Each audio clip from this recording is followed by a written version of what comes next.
Frequently asked question में अगला सवाल पूछ रहे हैं दीपक कुमार जी। दीपक जी कहते हैं, सर टनल फिलिंग के बाद मैं कितना टेम्परेचर लेके आऊं और कितने टेम्परेचर पे मैं ब्लोअर चलाऊं। सो दीपक कुमार जी, सबसे पहले आप बेसिक समझिए भी जब आप फोर्थ टर्निंग में बंकर में आ जाते हैं, एट दैट टाइम जो आपका टेम्परेचर है वो 65 डिग्री के आसपास रहता है। आपका टेम्परेचर ऑटोमेटिकली 65 और 70 के बीच में रहता है। अमूमन मोस्टली अगर आपकी नाइट्रोजन बहुत बढ़िया है, अदरवाइज कुछ बंकर्स में हमने जो रिपोर्ट किया है 60 और 65 के बीच में ही टेम्परेचर रहता है। एट दैट टाइम जब आप टनल को फिल करने के बाद आपकी टर्निंग्स होती हैं। टनल फिल करते वक्त आपकी टर्निंग्स होती हैं, और जब वो टर्निंग्स बेसिकली कैसे होती हैं, आप जेसीबी से भरते हो, जेसीबी एक बार उठाती है, फिर पलटती है, फिर उसको उठाती है, फिर भर के अंदर लेके जाती है, वहाँ पे उसे प्रॉपरली ऑर्गेनाइज करती है। तो इस सारे प्रोसेस में जो 10 to 15 डिग्री टेम्परेचर आपका ड्रॉप होता ही होता है टनल का।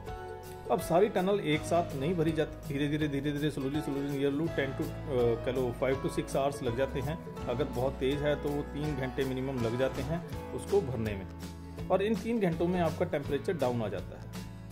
अब जब टनल हमारा क्लोज होता है तो सबसे पहला हमारा जो काम होता है सारे टेम्परेचर को इक्विलिब्रियम में लाना। सब टेम्परेचर, सारा का सारा टनल का टेम्परेचर हम एक साथ करते हैं। 100% हम रीसर्कुलेशन में चलाते हैं। ऐसा क्यों?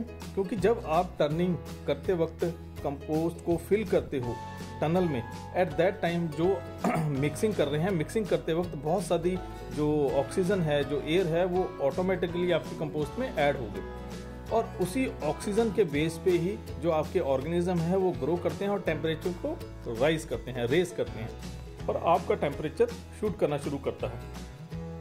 आप इनिशियली सारी टनल का टेम्परेचर एक साथ लेके आते हो जो कि 45 से 50 के बीच में होना चाहिए।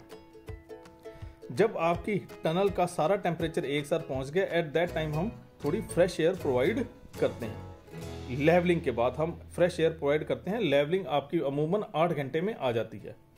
जो भी अच्छी टनल्स हैं उनकी लेवलिंग अमूमन 8 घंटे में आ जाती है। उसके बाद आप फ्रेश एयर देना शुरू करते हो।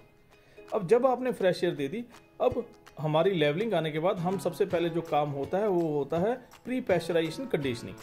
प्री पैस्चराइजेशन कंडीशनिंग का मतलब है भी आपने जितने भी ऑर्गेनिज्म हमें ग्रो करवाने हैं, चाहे वो एक्टिनोमाइसीटीज हैं, चाहे वो आपकी थर्मोफाइल्स हैं, वो सारे हम ग्रो करवाते हैं। उसके बाद हम करते हैं पैस्चराइजेशन।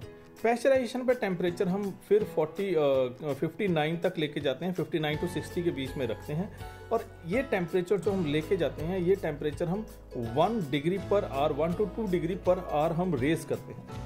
हम कुछ लोग इसे इंस्टेंट इंक्रीज कर देते हैं, बट इन दैट केस आप देखोगे जो आपकी एक्टिनोमाइसीटीज हैं, अगर एकदम आप टेम्परेचर रेज कर दोगे, बढ़ा दोगे, तो जो आपकी एक्टिनोमाइसीटीज हैं या आपके जो थर्मोफाइल्स हैं उनकी पॉपुलेशन आपको कम मिलेगी। इसका रीज़न ये है भी वो जो इंस्टेंट इन्वायरमेंट में चेंज होता है उसको अडॉप्ट नहीं कर पाते और वो भी किल हो जाते हैं।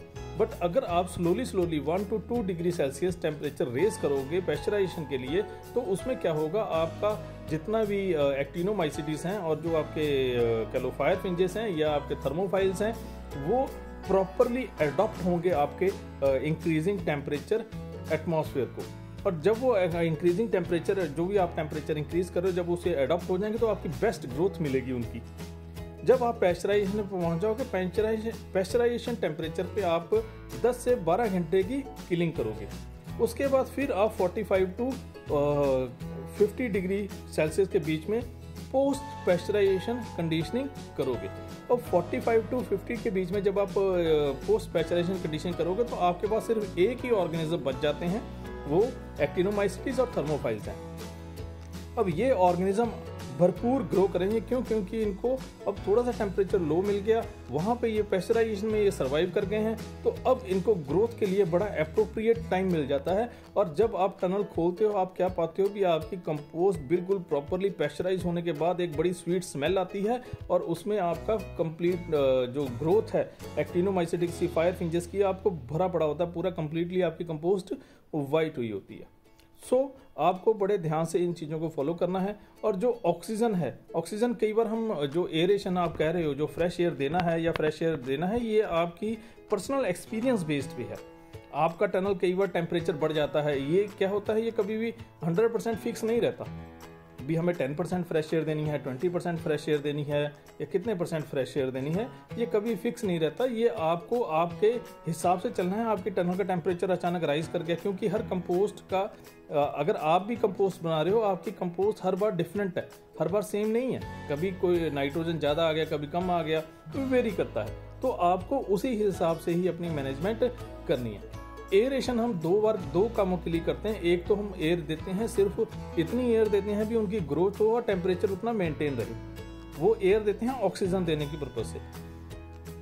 एक एयर देते हैं भी टेम्परेचर बहुत ज़्यादा हाई हो गया, हमें कंपोस्ट को ठंडा करना है। तो जब हम प्रेशराइजेशन कर रहे हैं तो हमें ऑक्सीजन उस हिसाब से देनी है भी कंपोस्ट ठंडी भी ना हो और आपके माइक्रो ऑर्गेनिज्म ग्रो भी करें। कोशिश की है मैंने, होप है आप पूरा अंडरस्टैंड करेंगे। लाइक कीजिए, सब्सक्राइब कीजिए, शेयर करना मत भूलिए। धन्यवाद।